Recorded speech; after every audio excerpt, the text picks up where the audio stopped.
Not the wheeze. Hello, everyone, and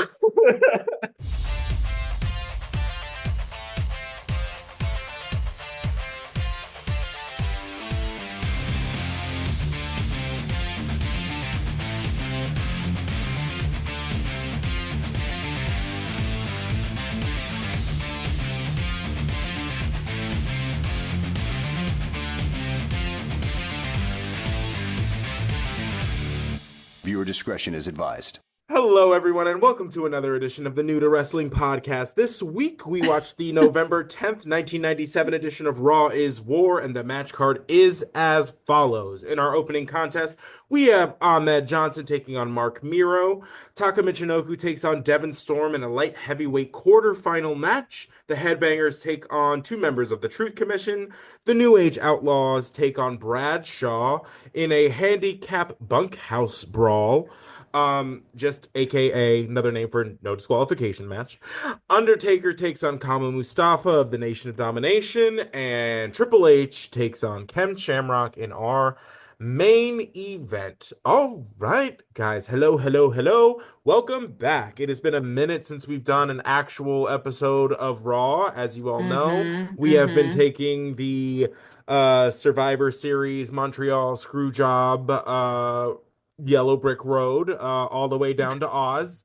And boy, is there a lot there. There's a big wizard behind the curtain. No, absolutely. And his name is Vince McMahon. So, if you are new to wrestling, you are in luck. This is Kelsey. She is also new. I am Xavier, for those of you who are not new. And I'm also here for those of you who are new. Otherwise, it would just be a lot of y'all just kind of stumbling around.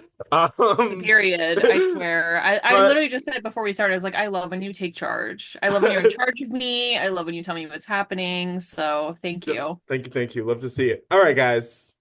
This one, we are the day after Survivor Series. I know for y'all, it's been about 2 weeks since the initial Survivor Series episode here. And then we had our After Dark Montreal Screwjob Part 1. And then this guy, and then look forward to Part 2 next week. And then, as you guys know, again, just a programming note, no longer have every episode of Monday Night Raw available to us. So we will just kind of tell you where we're going to jump to next. So after the Part 2 of the Montreal Screwjob, we are going to jump to the D-Generation X pay-per-view, which is going to be, I guess, the last of the in your house series before we start getting to the just individually named pay-per-views. So which I think is the move. End of an era. Yeah. End of an era, but I think it's the reason. There's a reason it's ending. Right. Yeah. We're moving on. The product has very much so shifted. Even in just looking at the little pictures of the episode descriptions as you're scrolling past looking for the one, you're like, whoa, update in productions. There Got is it. some tonal changes, some right, tonal shifts. Yes. Definitely. Speaking of tonal shifts, this is our first episode of Monday Night Raw sans Bret Hart. So this is the new reality as far as the show goes. For those of you who are not know, you've been new, we know. So also, if you're coming for us in the comment for talking about this in present tense when it happened 25 years ago. Oh my God. I hate when people do that. I hate it. They really came for Kelsey during one clip that I put out because she was talking about Vader and she was using the present don't they know tense. this guy's dead? I'm like, yeah, I do, bitch. Whatever. Whatever. I don't know. It's just so silly. It's new to Kelsey. It's new to wrestling. Kelsey is new to wrestling. And also, it's not like when I go, I don't know. It's not that. Sorry, I don't know how to explain what I'm trying to explain, but it's just I'm watching it in the moment. I'm not gonna, I'm not gonna keep hearkening on the fact that now in this 30 years later he's dead. Right. We got it. We know. Let's just I'm enjoying the TV show as the TV show. Show. Again, if you're new here, we've said this before. If you're not new here, you get it. We watch wrestling the way we watch as God intended. I'm any just of your other television shows. All right, period. moving on. And we gossip about it the same way. No, fully, absolutely. This is like our like Real Housewives. I mean, I also partake in that to a certain extent, but this is very much so our these are our dolls and we love to watch them scrap. No, 100%. This is where I quantify. I was just telling Xavier how much I love world building kind of things. Like I love a Lord of the Rings, I love a Star Wars, I love a Star Trek, I love like Mm-hmm. world building, Game of Thrones, like world building type of stuff. So this is just like another thing for me to like, these are my little characters, these are where they come from, this is their world, Mm-hmm. these are like heels, baby faces, like Everything in I'm between. just building my universe. Right. Just let me do it. Right, right, right. We're Let me kids in do the it. sandbox, all right? Yeah. So this episode begins with our new WWF champion being interviewed, sort of. This is the first time we're hearing the DX theme kind of in action. Love. Love it. Love to see it. It's very, Fantastic. I thought It's it was legitimately Rage Against the Machine. yeah, yeah, Very yeah. similar. It's not, It's that obviously. vibe. It's the well because it's very like it's very, late 90s. It's that whole Love. yeah, love to see it. Yeah. And it's just so iconic and just pervasive. Like it just is everywhere. Yeah. So we love to see it.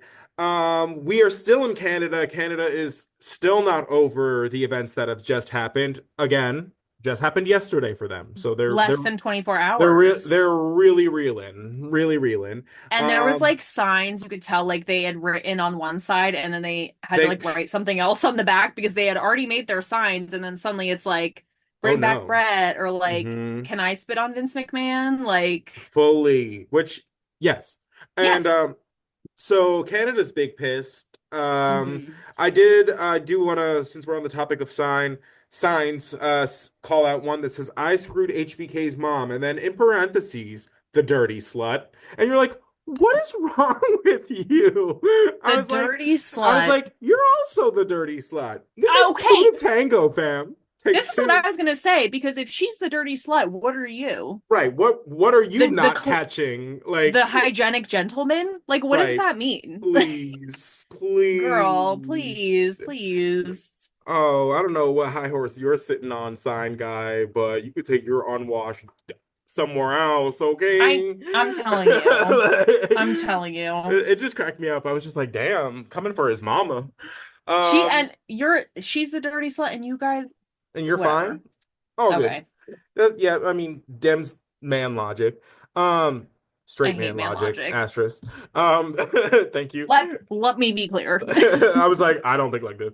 Um, so shout out to China's Top for doing the Lord's work. She looks Hey, fantastic. Great for her.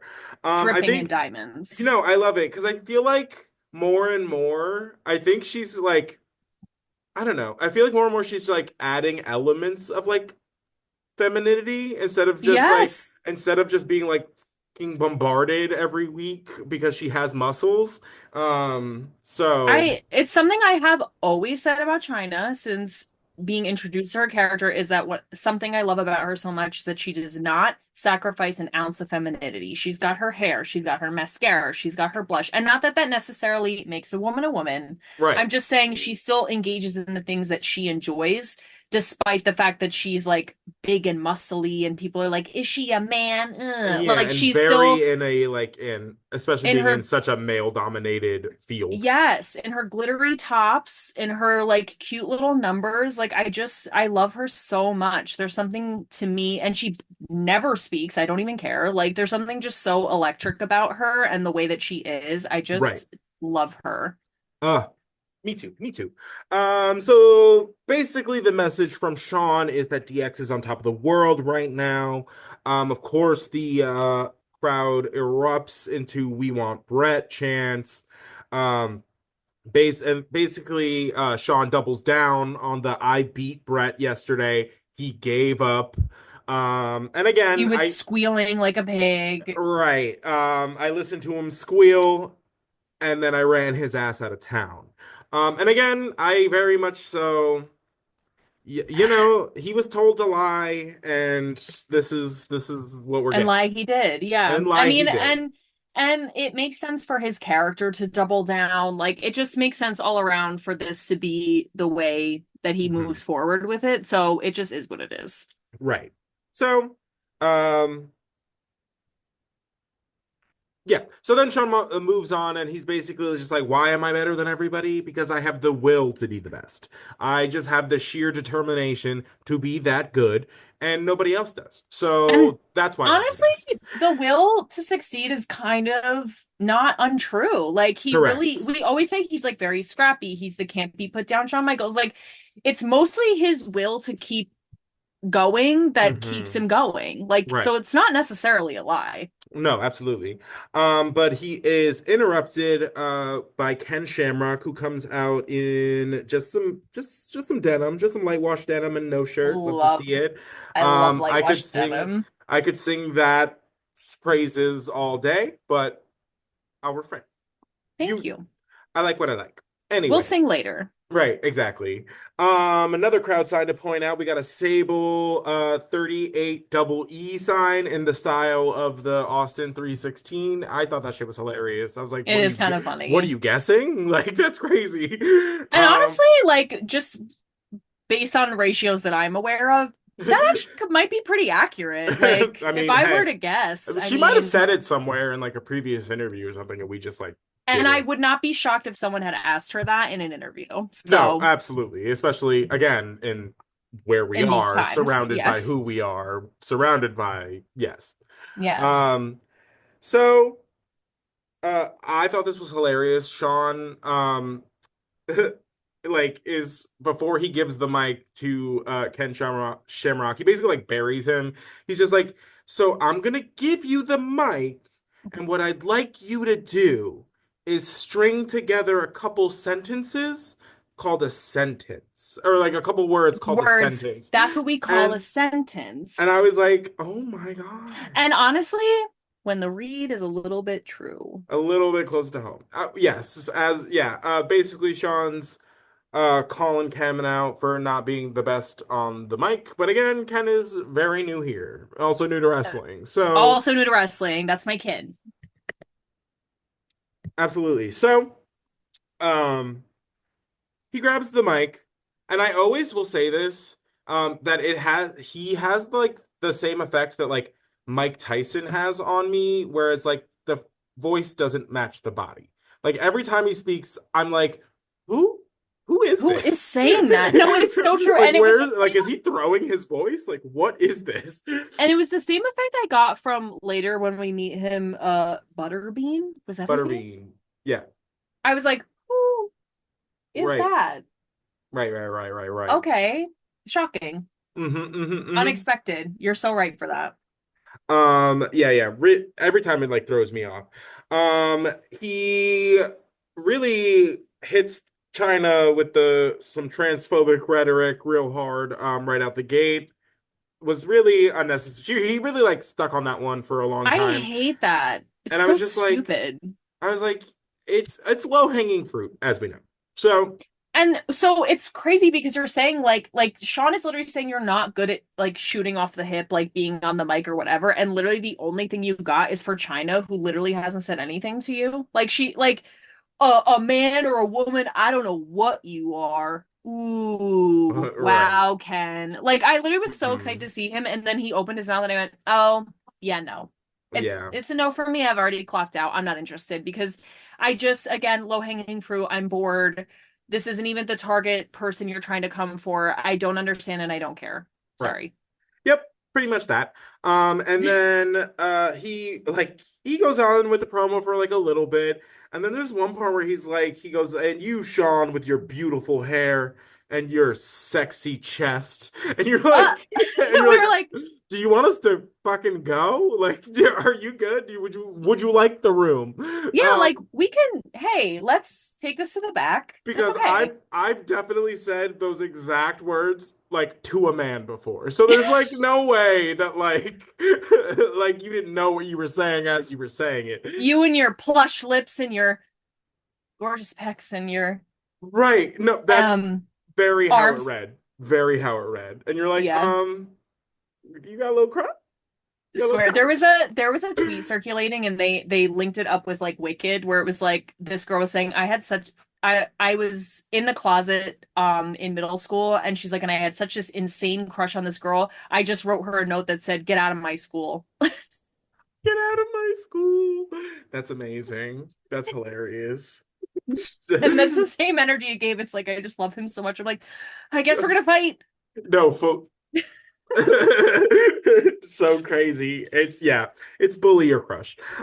So yeah. And then Shawn grabs the microphone and makes a point to be like, this woman could knock you out any day of the week. And we're like, oh, love to see it. Thank you. And JR goes, I doubt it. Yeah, you're like, I don't know about that. And you're like, JR. Silence from the peanut gallery. I was and like, then I know realistically that like Ken Shamrock is like a professional fighter, but it's also like you knew what Shawn was doing. Just yeah, shut up. Let him like, have it. right. Yeah, it was like, okay. Then Commissioner Slaughter comes out, and Shawn, of course, is like, ah, yes, it's chinny chin chin. And you're like, oh, okay. And he's like, all right, what do you got to say, Sergeant Slobber? Like, and he does essentially the So same thing funny. he does to Ken, but to Sergeant Slaughter. I almost said Slobber again. And he's like, you're here, you're gonna talk. I'm not really trying to get rained on, so if you could direct your commentary to the other participants, that'd be swell. And Insane. I live for it. I live for a running joke. I love to take a joke way too far. I love making glue. So, so yeah. I think it's great, and it's gonna continue, and it's actually just gonna involve props at some point, and I can't wait. Oh, love. Yeah, so it is announced that Ken Shamrock will be taking on HBK for the WWF Championship at the D-Generation X pay-per-view, which is gonna happen on December 7th. So in about 3 weeks from this episode.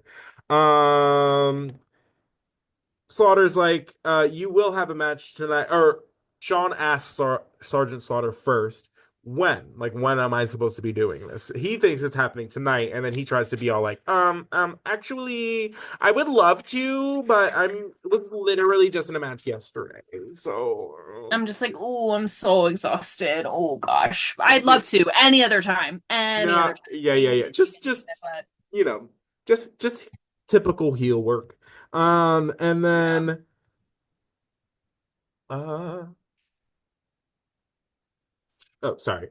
So then Sergeant Slaughter basically announces that it's going to be Hunter taking on Ken Shamrock in the main event, and that GX is going to be banned from ringside. His favorite move. Banning the girls. Yeah, honestly. And then these next like 3 matches were basically just like fast and furious into each other. I was like, oh, okay, we just had 30 minutes of them gabbing in the ring. Oh my and now we God. gotta play catch up.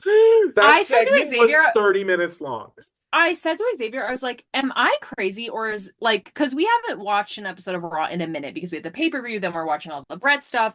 So I was like, have I just been out of the game for a minute? Or was this like inordinately long, like excessively long? Like at one point I was like, this segment definitely was a long time. and I'm part of me is like, is it because there's chaos because of what happened last night? Like people are quitting, people are fighting, people are like whatever. Like, is it just chaos? So they're like, I don't know, get out there. And if anyone can talk for 30 minutes, it's Shawn Michaels. So right. I mean, but I was like, what? Are we gonna watch wrestling today or what? And the answer is sort of. So sort of, literally. So in our first contest, we have Marc Mero with Sable. He's taking on Ahmed Johnson. Sable comes out like in a full like leather head to toe and with the whip. I was like, okay. Not that whip. I was like, where's the rest of the bag, Dominatrix? Damn, like this is Period. Great. Like I need to hear the bag with the jingling in it. No, 100%. Having the questions, what's in there? She looked amazing, of course. As usual. This is so stupid. I didn't love her earrings, but everything else was great. I honestly didn't notice her earrings, so too busy looking at other things. She's gorgeous lady. Right. Of course, naturally, we get a Sable chant multiple times throughout the match. I love it. I live for it. And period. But it all leads into, and I love that this like the character for Marc Mero is that like I like that they're using the fact that she's so much more popular than him, like as a storyline. Where it's just like, Period. what else are you gonna do? You could either you could let her outshine you, or you can try and make something out of it because she's gonna do it either way. So, Yeah, that's what I'm saying. You can't stop it. so you might as well at least get some TV time out of the deal. That's what I'm Um, saying. so I have a note that just says this match feels lazy. It feels like neither one of them like wanted to do it. No. Like it just like in I'm just mean like transitions of moves, like slow to like throw hit the ropes. Like it was just like a weird like it just felt like neither participant really wanted to do it. Like Yeah, it the was like one of punches didn't those. look that great. Like I don't know. It just felt like with the parties involved and the experience they both have, I I'm thought it was going to saying be a bit more. something a bit Uh, more. It felt like when those commercials like this is your brain on drugs. Like, right. No, whoa. fully. Well, Yeah, maybe not quite that dramatic, but it definitely felt I was literally like, right. I smoked weed what's one time and now happening? I'm gay. Yeah. Yeah, totally. No, whatchamacallit? I don't know. It just felt like, I don't know, lazy is the Yeah. best way I can describe it. The match ends when Marc Mero hits a low blow on Ahmed Johnson. He is caught by the referee, apparently. This is like a Marc thing. Mero has been doing this the last couple of weeks and has finally got caught. So, Because Ahmed Johnson apparently, wins by or D. oh, sorry. No, you're totally fine. I also want to say Jim Cornette was on On commentary and commentary. he Yeah, was yeah. like, he's been getting away with it for too long and the ref has finally caught him. Like Right. as And if you're he like, was like the band a bandit. as if he's like not as if he hasn't spent his entire career hanging on the ring apron in somebody else's match with a tennis racket. Girl. I listen, you spotty, you got it. Absolutely. Hmm. So then we very quickly get Sunny as our guest ring announcer, and Brian Christopher is announced on commentary for this next match. We I have talked. didn't deserve this. Nobody deserved this. Uh, We had Taka Michinoku taking on Devin Storm. Um, we're in the throes of the tournament. Haven't really seen much of the tournament. Again, missed a bunch of episodes of Raw, but that's okay. The finals are what's important, and the finals will probably be at a pay-per-view. So, period. um, uh, Taka Michinoku, the most beautiful moonsault I've ever seen. That was like You know who it clocked looked in in today was slow Taka. motion. Slow. He clocked in today. Clocked Absolutely. in He today.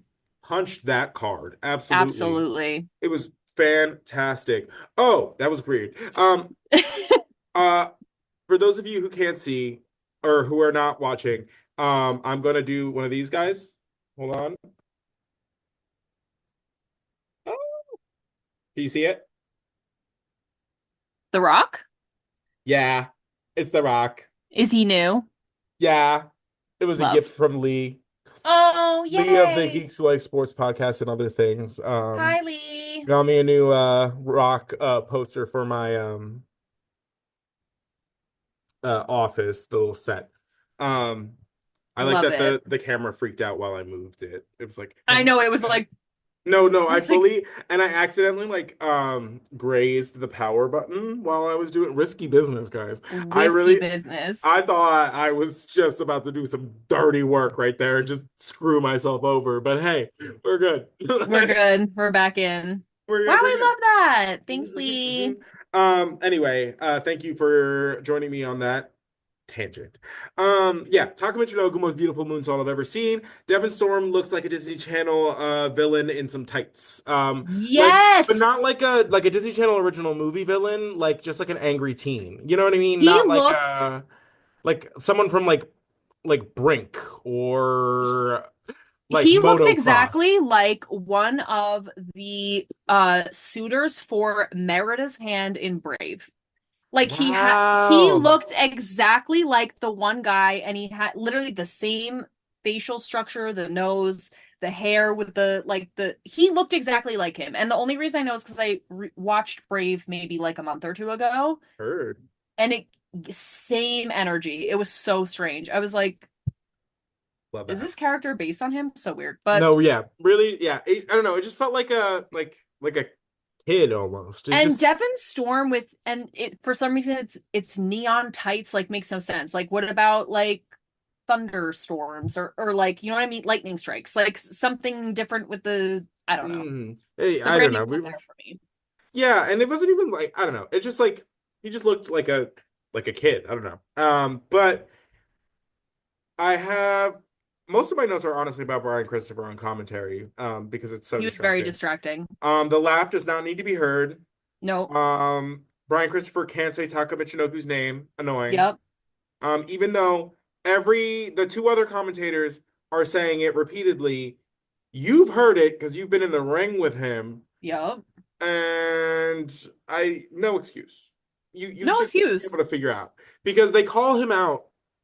Literally, I said it and then JR said it. It was fantastic. Love. Where I was like, yeah, maybe you could learn to like say his name, and then JR goes like, maybe you could learn to say his name, and I was like, bitch, I know, I Read his know. And he's like, mind. I don't speak Japanese, and I was like, you don't need to speak Japanese to say someone's name correctly. And, That's crazy. and I don't even think it's that hard of a name. It's Michinoku? I don't think it's that hard. it's spelled how it sounds. And Like there, yes.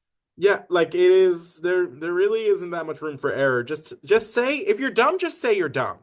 Like, Yeah, please. seriously. And that's Uh, okay. That's and that's fine. and And that's we can't okay. all have two first names. Brian Christopher. Honestly, Brian Christopher.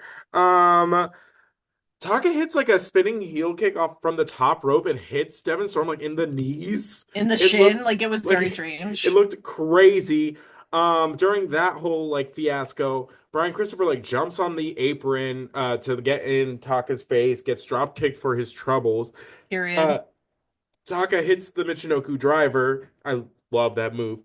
God, it's And crazy. wins the match, advancing in the tournament. And then he climbs back up on the top rope, and he's like, "Oh, you want to get involved in my business? Oh, how about this?" And just throws himself off, like leaps So onto Brian crazy. Christopher, and he's like, "How about that?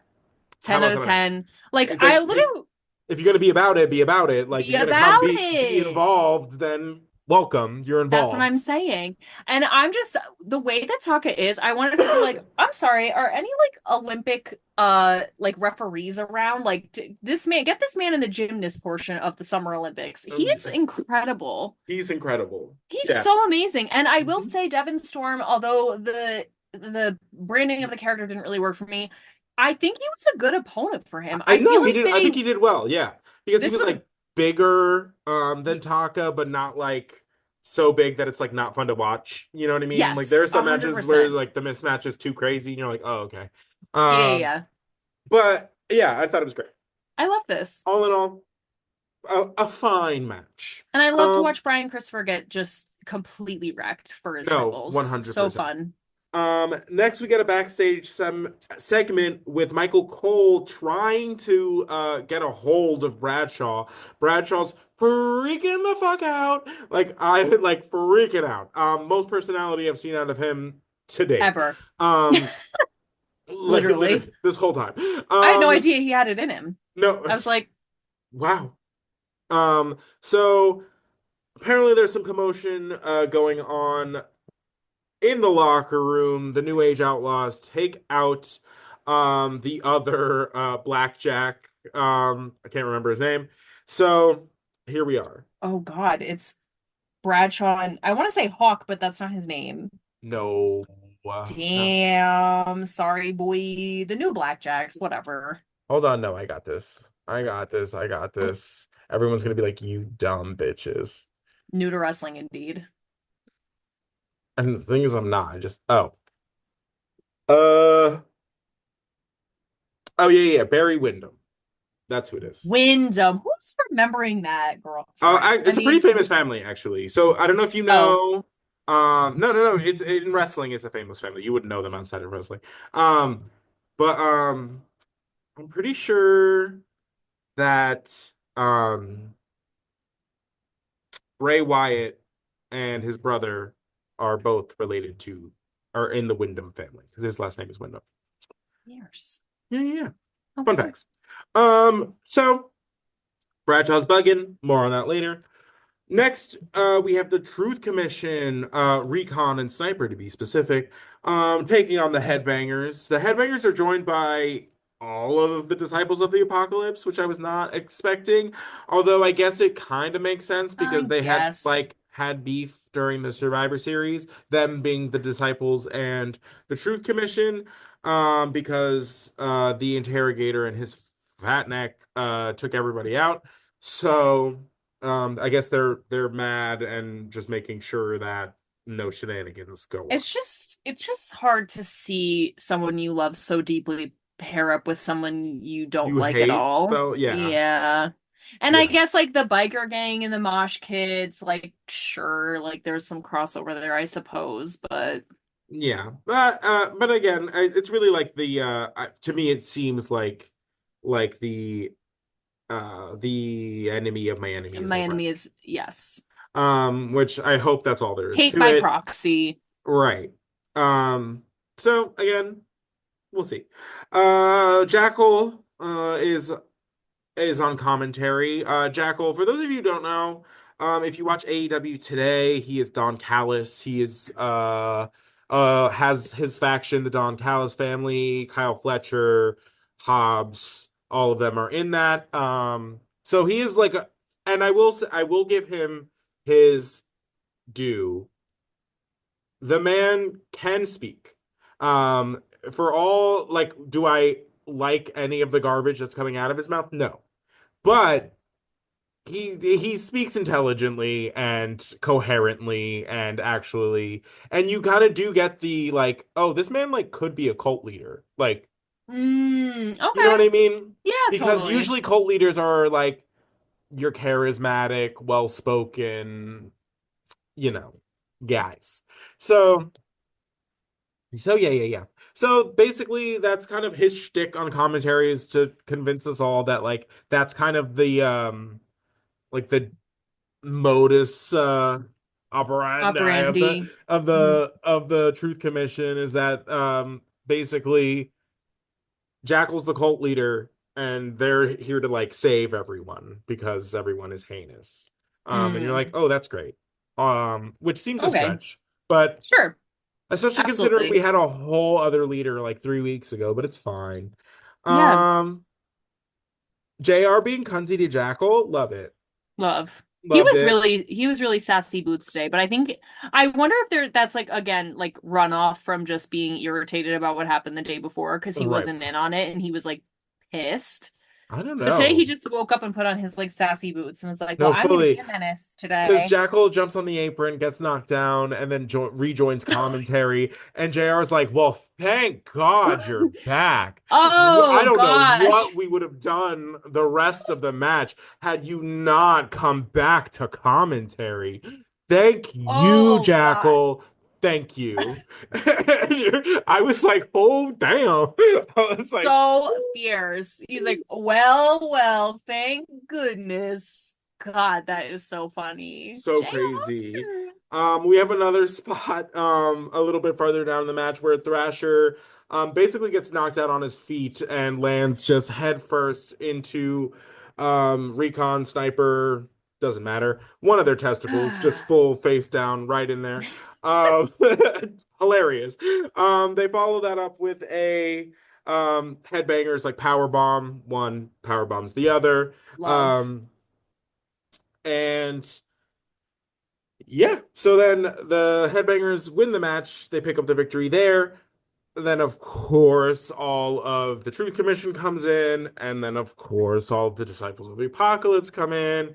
And we are just in another brawl, as I per will I will say on the headbangers side, the strategy is good. I mean, there's three members of the Truth Commission, I'm not counting Jackal, and there's two of them and then four members of the DOA. So numbers. numbers, Right. strength in numbers. We love to see it. Um, Next, we have a interview with our new Intercontinental Champion, Stone Cold Steve Austin. Comes out looking like a snack, little black Uh, shorts, little black vest, yeah, chain, hat, yeah. $1,000,000. Mm. Anyway, And he holds um, the belt like he's just like, I don't give a shit about this. Like he's always just this is like yeah, carrying it like to the side like it's a jacket. Like no, full it's so funny accessory. to me. Because I think in in to me, it always seems Stone Cold is the school of thought that the man makes the title doesn't make the man. So, um, Ooh, some some people get the ooh. title and expect the title to do all the work. No, baby, I'm gonna make the title. So Oh, that's I feel like Stone Cold carries it like I'm gonna make this title. I don't need this ooh. title, but I'm gonna carry it around. It's so hot in here all of a sudden. Ooh. Oh my God. um, A man who so works for the title. Ooh, wow. so crazy. Fierce. So basically he goes, I proved at SummerSlam I'm back. I'm proved that I can sit on my Which ass for 3 months and drink beer, waltz my ass right back in, and take back my title. Why? Because I'm that bitch. Is essentially the promo. And you're like, period. not no, no, no. Not Like, no. Not no. Broke a deck. so love to Snatched see it it. anyway. So he is interrupted by Rocky the Rock Maivia of the Nation of Domination. Love to see it. We are in the transition to the Rock full time. He said it. We're getting little glimpses of the personality. You could It's tell. starting to turn. And it's fun because this is like first interactions between The Rock and Stone Cold, and they are the feud. Like, as far as the two wrestlers to look out for the next 2 years of this show, it is The Rock and it is Stone Cold Steve Austin. I mean, you're Okay. also going to get Mick Foley, Triple H is going to come into his own, and then, of course, we always have the staples of Kane and The Undertaker. But as far as like the two guys that are going to be competing to be like the guy, The it's The guy. Rock and it's Austin. Okay, fierce. Because I did want to say while you mentioned Triple H, somebody had a sign that said Triple H, a mid Carter for life, and I Could want to be not have like, been more you wrong. have no idea because you know what No, I thought of hindsight that though. whoop, that match with Sting, and he comes out as like the Terminator, and he just, oh, I Yeah, still think about that. That that's entrance was crazy. so fierce. So Um, crazy. but yeah, I was like, wow, could not be more wrong. But you Hey, never know. yeah, You never know. you never know. You never know. So basically, The Rock comes out and he's like, the general consensus, I don't know if anybody's told you, they think I was the best Intercontinental Champion ever. And you're like, okay, Listen, delusion. that, Delusion will take you someplace. I don't know if it's good, but it'll take you not someplace. necessarily positive, but it's somewhere.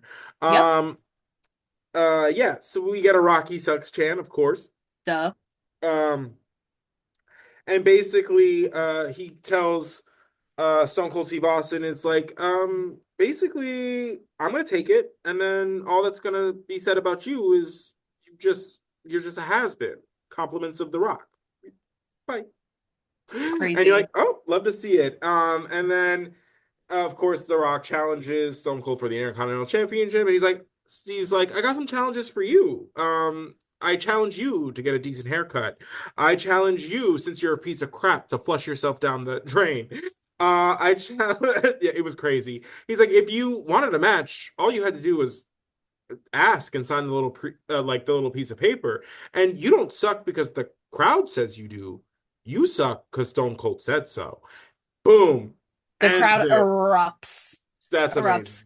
I just want to say a bald man telling you you need a decent haircut would shatter me. Yeah. Yeah, yeah, A yeah. bald man saying go get a decent haircut, I would. He's not blind. Just because he can't grow hair doesn't mean he doesn't have eyes. It's the follically challenged. Just because they can't grow hair doesn't mean they can't appreciate a good haircut. Like, it's not their fault. You're like a bald man, as I'm just saying, when was the last you time you got a decent haircut other than shaving it bald? Like, what do you know about it? Like, that's what would get me. he's got no hair. That's what I'm saying. What do you know about a decent haircut? So You're he's never had a bald. haircut ever I'm before? saying. Was he even living under Follicularly a rock? challenged. So He's funny. living under the rock. Just kidding. That's And we no, all are. I'm just saying the haircut's not even that bad. But It's fine, but I get it. again, You that do what is you gotta so do. funny. Um, So next, I'm excited for that. Love I to see the know two of them the beefing. personality. I'm excited because I feel like he came out and he was already so different. Right. So different. I'm such a huge fan of this. Like even just this little inkling. And this is the first time I've ever heard him address himself as The Rock, unless I missed it. Like Right, right. I I mean, don't think yeah. I've ever heard him No, do it, at least at this time. So this is extremely exciting. We're I like really agree. here. I keep saying that the last like 5 episodes, I'm like, we're here, guys. We No, made we're it. like we're in the thick of it now. Like we are Into in the the thick thick of of it. so yeah, it's very exciting. So We get exciting. a interview with JR. He interviews Steve Blackman. Um Oh, basically about yeah, basically about his performance at Survivor Series. And he's like, I feel like I helped the team, I'm not really a wrestler, but like, I did what I could. And you're like, okay, humble king, love to see it. I Um, and know. What then is that? by this point, the Boricuas had come out because they, I guess, had a match scheduled or were going to have a match. One of the Boricuas takes great offense to Steve Blackman being interviewed during their like time. He comes over and lets Steve Blackman know just that. Which I kind Um, of get. Like, this isn't about you right now, but uh, okay. yeah, I mean, sure, but it's also like, I, It's not that serious. no, yeah, but it's also like I doubt it was his decision to be interviewed right now. You know what I Yeah, mean? I mean, it wasn't even his decision to be a wrestler. He just keeps getting pulled out here. No, apparently. So yeah. So the one of the members of the Bricos gets in his face. They start like just absolutely brawling, and then Steve Blackman just beats them all up. Takes off his shirt, thank God. Oh, And the two of us are pigs, by the way. oh, listen. We have lived in the country we live in where the objectification of women has just been the standard. We are just doing what Kesha taught us to do, and that is to objectify them right back. Period. Thank you. Thank Thank you, thank you. you. And that's the platform Xavier will be running on next election. Thank you. Thank you. So thank God he took his shirt off. God, he's gorgeous. Because yeah, wow, I don't wow. know what it is about him that, like, he just got that big arm and then that, I don't know. He took his shirt He's off and I just blacked out. I no don't know. 100%. I'm like I could picture myself being a cat just like curling up and purring and calling it a night. I just The way you went like this, you're like, mm. I was channeling my cat. I know, Is I what loved it. Oh, I um love Maple. oh, me too. She's a menace. Menace. I fully had like a small panic attack because I thought I was very in and out of the house the other morning. Um, and I thought I couldn't find her like right before I left for the day. And I was like, Um, I had like a moment where I was like, did I let her out into the world? oh my God. Because And my Maple would cat take wants to over. be in the world, has no skills. No No, skills. no. She is a clumsy bitch and will get wrecked quickly. But she always thinks that she belongs out there. And I'm like, Again, delusion. delusion. It's gonna take you somewhere. Yep. So can't wait to see more of Steve Blackman. Can't wait to see more of Steve Blackman. More Steve Um Blackman. And those, he just took that shirt off and he was just wearing sweats. love, Ooh, I just gotta chill. Ooh. love is in the air. Pigs. Anyway.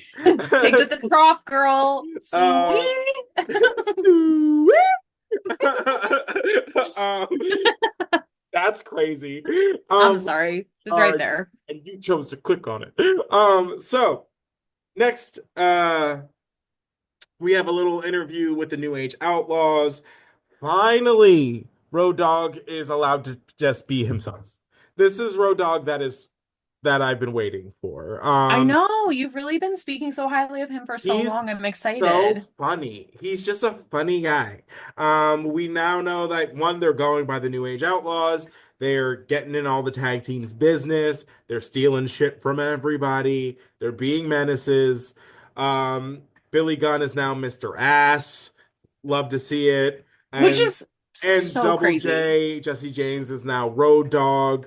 Love to see it. I just Because want he to used to be the say, roadie when he was Jeff Jarrett's like flunky. Like he was his roadie. I So forgot that that yes, was a so this thing. is like a kind of iteration on that. Like Okay. same character technically updated. I'm into that. And well, it also works with New Age Outlaws. I do love the name, the New Age Outlaws. I think that's fierce. Um, I just Yeah, think it's so funny that they come for HBK for being so sexual, and meanwhile, Billy Gunn is literally going by Mr. Ass. yes, and that's actually very fun. Mr. Ass. Very funny because the New Age Outlaws will eventually become part of DX. So that it's a good fit. The pipeline. Yeah. Makes But sense. it's not until we still have a ways. It's not until we lose That makes Shawn. sense to me though. Yeah. Like It, they're it's little a it's a menaces. good fit. Yeah. Hmm. Yeah, it's a good The fit. one and the one equals two. Yeah. So something to look forward to. Sorry, I spoiled that for whoever didn't know. So next we have the New Age Outlaws taking on Bradshaw. This brawl, bunkhouse brawl, has now become a handicap match, and Bradshaw looked so good. He came in, he like threw powder in the Road Dogg's face. He's just like started kicking the shit out of the both of them, like all over the ring, all over the ring. And he It was didn't great. come out in the fit except the boots. No, I loved that. He was just, wearing like civilian clothes and then he put on his like little cowboy boots. and he's like, "Oh, I'm here to fight. I'm not here And to he literally go wrestle. I'm here to he walked out fight." so mad and then he literally went like No, it was so fierce. I was like, absolutely. yes. He We said love. handicapped, handy capable. Amen. So sorry, fam. You gotta go it alone.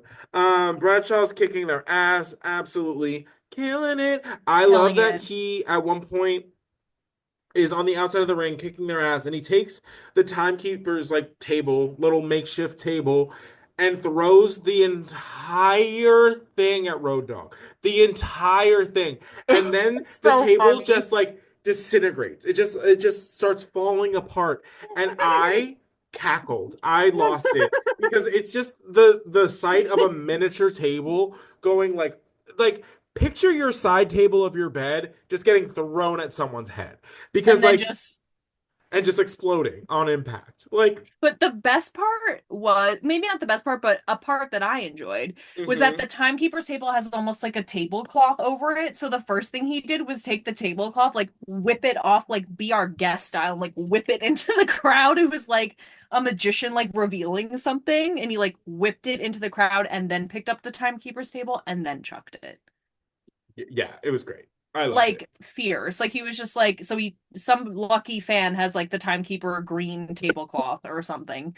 And then Right. that disintegrated and then so he hits him Jesse or no, he hits Road Dogg with the table and then immediately hits him with a steel chair like really Really hard. hard. Really Like hard. I felt that in my teeth. Like it hurt really bad. Mm. Amen. Amen.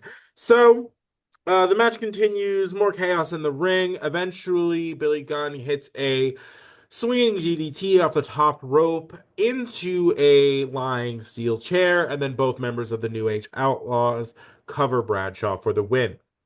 So, again, just more of the New Age Outlaws being menaces, kind of get in their way. I think this is a really great way of like introducing them as a tag team and then bolstering them up, kind of like making their way up the line. I think they're doing a good job. So, well, more of the New Age Outlaws as it unfolds. That brings us into a what is the second part of hello, the second part of the Jeff Jarrett interview, a la Mick Foley. That it's the same kind of setup, or I think that's what they were Mm-hmm. trying to do. Yeah, Um, like a basically, character study. basically, JR is asking Jeff Jarrett, like, "Hey, like, do you think you're worth the money that we're paying for you?" Because Which is an he's, insane question to ask, by the way. but yes, yes, because I think what prompted it is because he's coming back from WCW, so he left the WWF in early 95, 94, 95.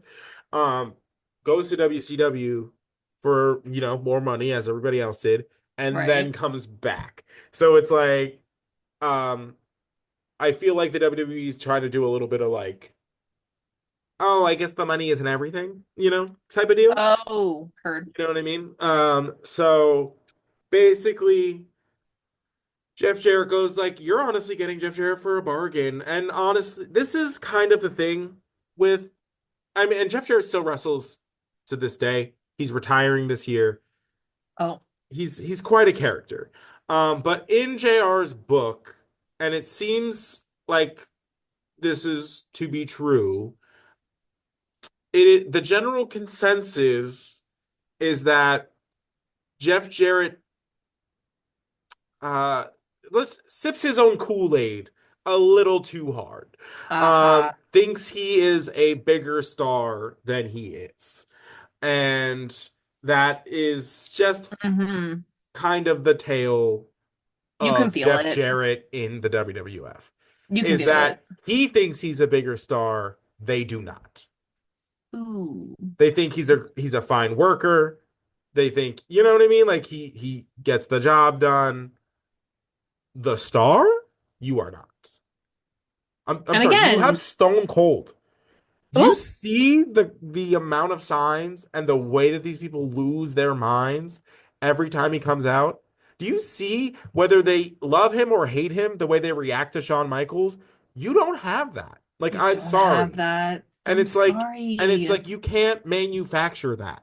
Like, just No, because you could be, again, and we talked about this before, you be the most talented person in the world. If you're not connecting, it don't mean dick. It I doesn't don't mean matter. dick. Indifference is a career killer. You've always said that. Right. So if they don't care, like they don't care. And So again, delusion basically, will take you someplace, but it's not always good. yeah. And then JR asked him a lot about Bret Hart, which I thought was kind of annoying because it's like, hi, what does he have He's to do not with here. any of that? And obviously they must have filmed this before the Montreal Screwjob, but also we still knew he was leaving. So why are we talking about him so much? Like, what do you think of him as an opponent? What do you think of it? Right. Like, what does it matter? He's Mm-hmm. going to be gone whether he was screwed out of the belt or not. Either way, he was not going to be there. Right. So what Yeah. are we And then doing? they like played this like weird word association game. Which he And didn't do well at either. right, because it's supposed Like, to be like an instantaneous thing, you know? yeah, There's a lot of pausing. it was very strange. Yeah. He called Triple H a tag along. He called in reference to Eric Bischoff, he said right place, right time, right wallet. Fair. Fierce, though. I did That was appreciate fierce. that one. But yeah, I like Jeff Jarrett fine, but I also think he is, you know, under the I'm under the same school of thought that yes, he sips his own Kool-Aid a little bit much, especially at this time. You can tell. Mm-hmm. Bargain. Get out of here.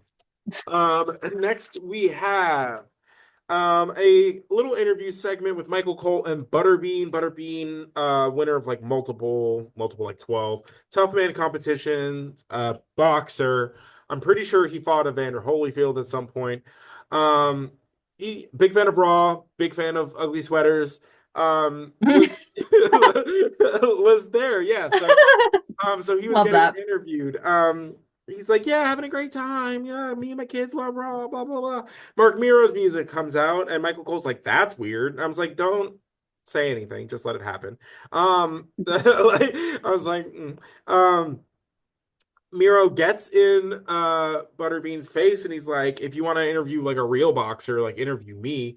And then he kind of goes on this like weird diatribe where he talks about Sable and how Butterbean was like, I guess, ogling her. And you're like, is that what happened? Because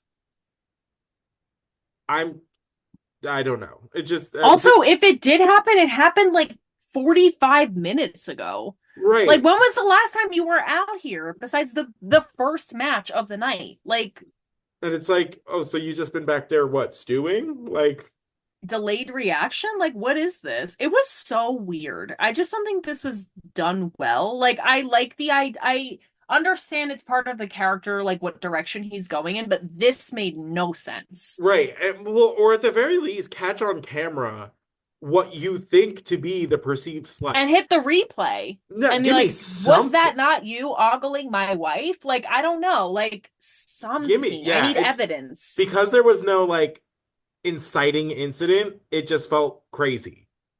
Which I Yes, mean, and like, sure, but I but wanted like to, I would crazy. rather it like evidence where it's like Butterbean literally like glanced at her and he's like, see?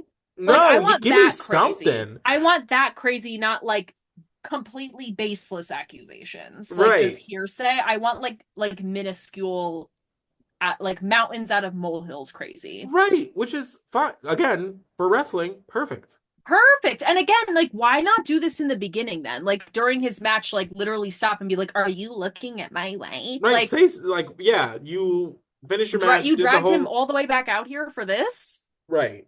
I just And didn't. It made no sense. yeah, very And weird. her coming out walking with him, I feel like if we're gonna do it, confront him. Sable runs out like, "Hey, like, chill out." Like she literally walked out there just to be like,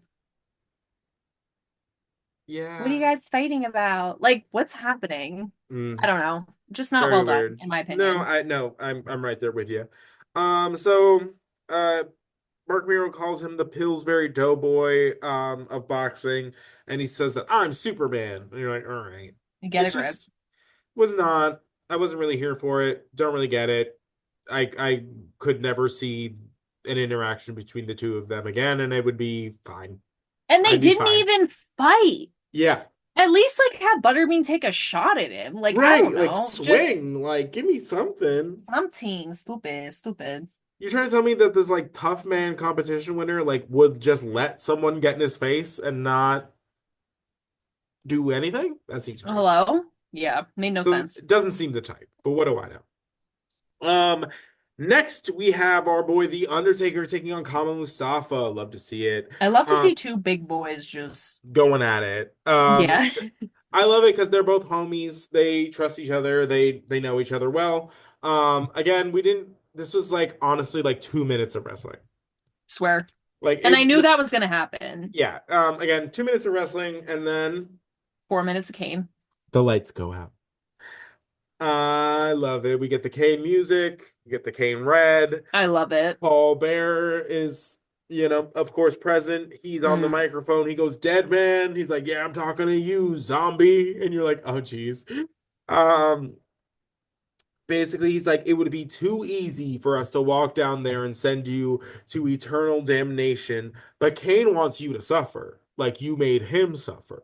Um, so he's like, "So you must face your brother one on one, no bullshit, no interference, no whatever." And you're like, Mm-hmm. and Undertaker grabs the mic and he's like, "Paul, shut up, or I will go down there and rip your throat out." And you're like, Period. and I believe it because it's just like because my voice does not do it justice. His voice is so deep and gravelly, and Yep. he had just finished wrestling, so he's like extra exasperated. So I was like, oh no, he Mm. he will run up there. Yep. Um, he's like, Kane, like this isn't the time, like this isn't the place, and that bulbous figure next to you is nothing but an infectious disease, and Period. he's clearly poisoned your mind.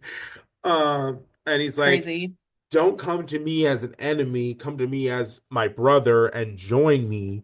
Um, and then he goes on to reiterate the fact that I will never fight you. Like I'm not trying to play this game with you. Mm-hmm. And You will. yeah, well, this is You wrestling. will. So and then he turns his attention to Paul, and he's like, Paul, you will pay for what you're doing. And I love that. I was like, And oh, I believe him. And I want to say I needed this because I like when Undertaker got on the mic, it was like, okay, hold on. Shut up. I will rip your throat out. I was like, yes, remind the girls who you are. I know Kane is Kane, whatever, but we're also, he is your little brother. You right, are the phenom. Like, I also needed this because I love Kane so much and he really just like took me to a place and I've just really been like captivated by it. But I was like, remind the girls that you are not one of these bitches. Like, right. I like get You are like not Sarah Plain and tall, bitch, just waiting for shit to just happen to tall. you. Just No, tall. no, Like just no, like what do bitch. you He's like, no, life's not happening to me. I'm happening to life. I am the dead man, the undead, risen again. I will eviscerate you. And I was like, Mm. okay, I'm back online. I'm back here. Here I am. Like Yes. I needed this also because again, Kane just like took me by storm, and I had to remember that they are literally blood. They're kin. Like what Kane gets is also like within the Undertaker. And we've Right. seen it. I've seen the proof in the pudding. Right. So happy to see this. I don't for a second believe we're never gonna fight. Okay. Like even just Right. as siblings, like we're gonna fight. Like Right. generally. So Mm-hmm. oh my God, but I love Kane's music. I love everything about it. And I hate to say it, I love Paul Bearer's role in this. I actually Yes, feel I like think he's he's doing a doing really it good so job. well. Because even like Kane gets mad at one point, and all Paul Bearer does, like he's like kind of behind him, and he just goes like with his hand like over his chest, like barely, and Kane just like kind of stops. And I was Right. like, oh, like I don't Oh, know, it's chilling. like He's so yeah, scary. because it gives like Paul brainwashed him. And you know what I mean? Like only Yes. Paul can like get to him. Control. You know what Yeah, I yeah, mean? yeah, yeah, That's yeah. how it feels. And then Paul closes out the promo by being like, okay, well, we're gonna continue just fucking shit up, and that's on you. So you can just like see the havoc that we're going to reap and just know it's your fault. Like, and you're Yeah. like, oh, I And love it. I love it. And I had that moment where I was like, does Undertaker even care? Like, does he even care? And then I was like, No, he said but it it hard. literally. He's like, if the entire WWF, like, if I have to go through them all, then oops, so be it. Like, I'm not doing this. Like, and you're like, oh, Yeah.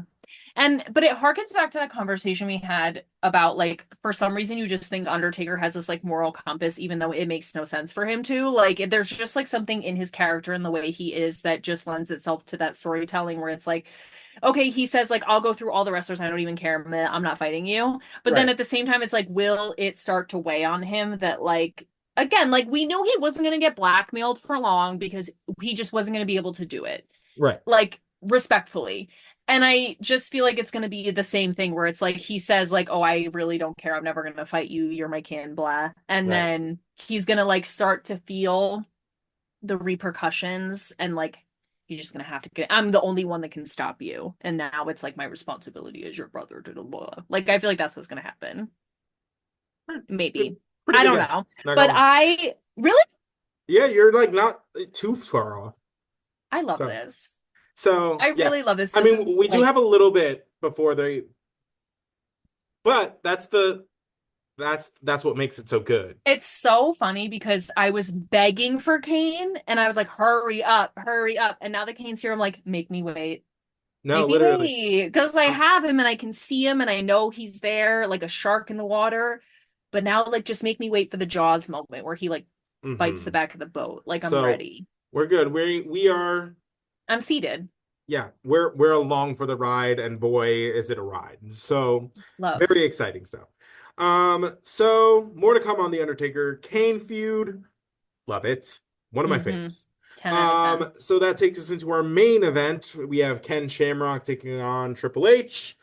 DX is banned from ringside, made very evident when Sergeant Slaughter is stops them at the ring apron and is like, "Yo, you're not. No, I was no fooling. I meant it. I was serious. Yeah. Yeah, you gotta go. Again, we reiterate the December 7th match between Ken Shamrock and the Heartbreak Kid. We get a rousing "We Want Brett" chant.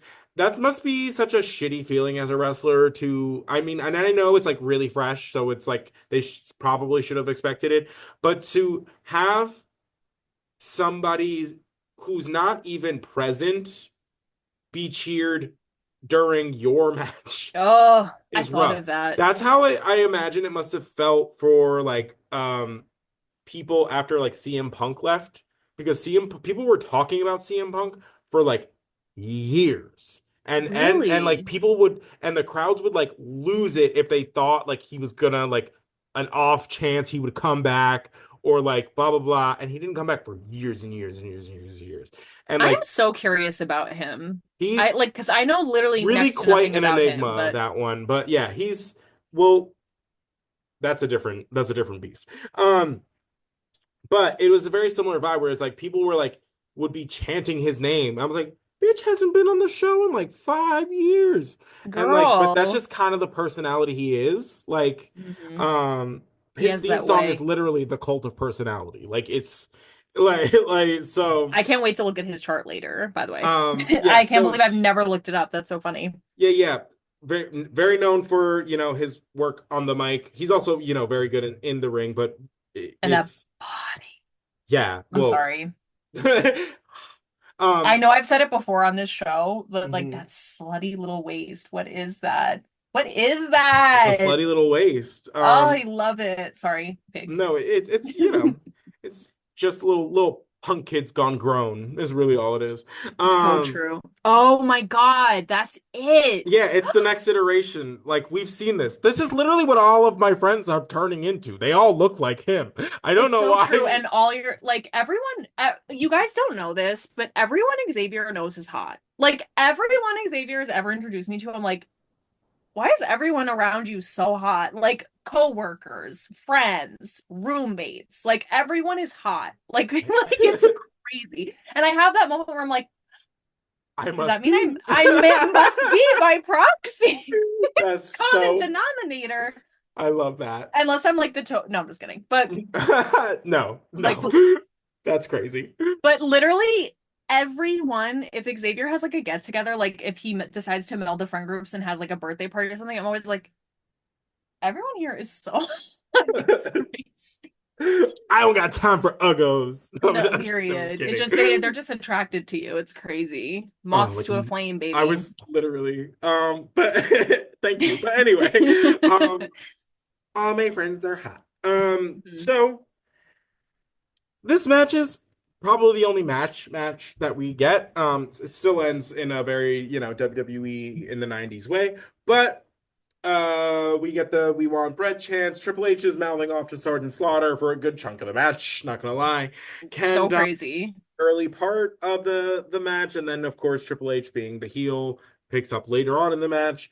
Um so this series of events that leads to the end of this match is a lot happens, so forgive me while I try to explain.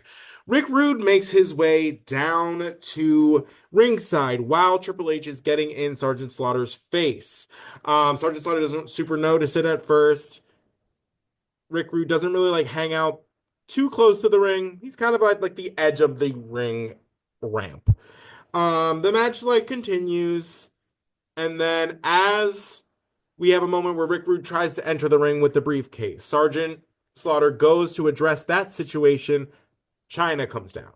He being Sergeant Slaughter, turns around from dealing with Rick Rude just in time to grab China's ankle and pull Crazy. her out of the ring. So now he's trying to fend them both off. And of course, Shawn Michaels comes running down the ring ramp. Rick Rude tosses him the briefcase. He slides into the ring, whacks Ken Shamrock in the back of the head, slides right out, right in front of Sergeant Slaughter, like, "Hey, what's up, man?" Like, and you're Crazy. like, "Wow, wow, wow, wow." I So that allows for Hunter to pick it up. We think, because the episode ends literally mid pinfall.